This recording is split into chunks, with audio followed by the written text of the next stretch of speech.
In this video, we're going to see how to compile our VHDL code, check and fix errors, how to run RTL Viewer, and how to run a waveform simulation. The tools we're going to be using are Quartus and ModelSim. Both are free tools and available for both Linux and Windows. Without further ado, let's get started.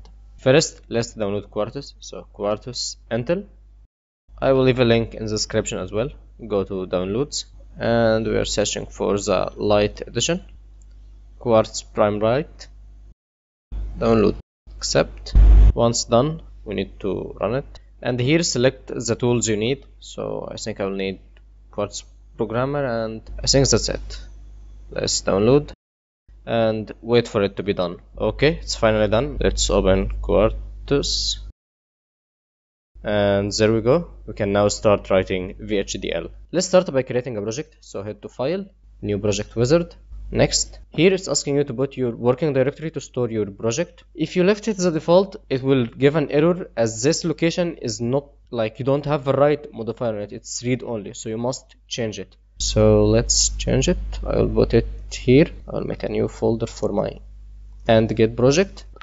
Select folder. I'm gonna name my project AndGate empty project. We don't need to have any files. You can configure this if you're planning to put it on a device or so, but I don't. And here you choose the language. I'm personally going to choose VHDL and press next.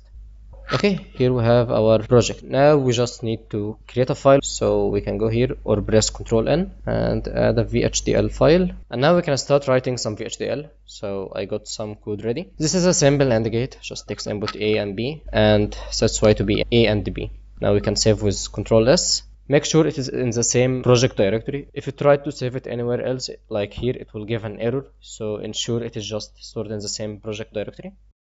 Now you can start compiling. So just double click here and it will start checking for errors and compiling. And it returns an error saying AND gate is undefined.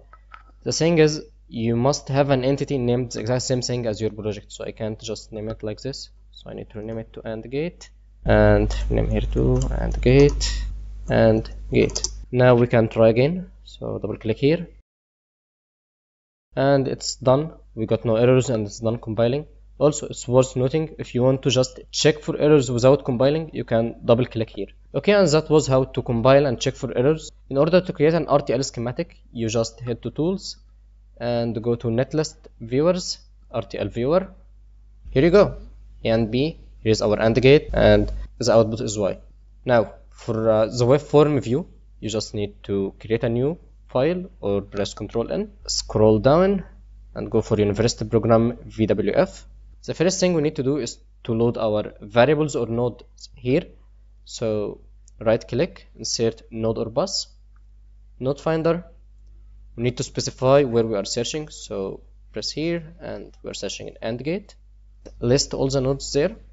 We got A and B being the inputs, Y being the output. So we can select them by pressing what we want to select and press here. You can deselect them by pressing here again or select everything with this. Okay, and they loaded. Let's try to make A say have a clock structure. So we're gonna override clock. We leave it to default. I want B to say be always 1. Actually, let's expand A a bit. So I'm gonna make it 20.0. Okay, that's good. Now let's simulate. So go to simulation, run function simulation. It says we need to save waveform.vwf first, so I'll just press yes. Make sure again it's in the same working directory. Press save and we should get an error. Exactly. So if you scroll down, it will say error, invalid license environment. If you look at it carefully, you can see that it tries to run the simulation using ModelSim. And since you don't have ModelSim installed, it basically can't find a valid license for it, so it fails. So the solution is quite simple. You just need to install ModelSim. So ModelSim Intel. I will leave a link in the description as well. Make sure to choose the standard edition. Note that here you must go with version 18.1. If you want to use anything above, it won't work with Quartus. And go to Windows Software, press download. Once done, run the installer. Next, make sure to choose the starter edition. If you choose this, then you would need a paid license. So just make sure you go with the free one. Next, accept the terms. Next. Once ModelSim is done downloading, it won't work right away. You need to configure it. So go to tools, options, EDA tools options, and here you need to put a path for your ModelSim directory. So let's find it. Right click, open file location, right click again and open file location, and let's copy this directory path and paste it here in ModelSim directory. And okay, now if we try to simulate again, it should work fine without any issues. And here is our output. Thanks for watching. If you find this video helpful, don't forget to subscribe and like, and see you later.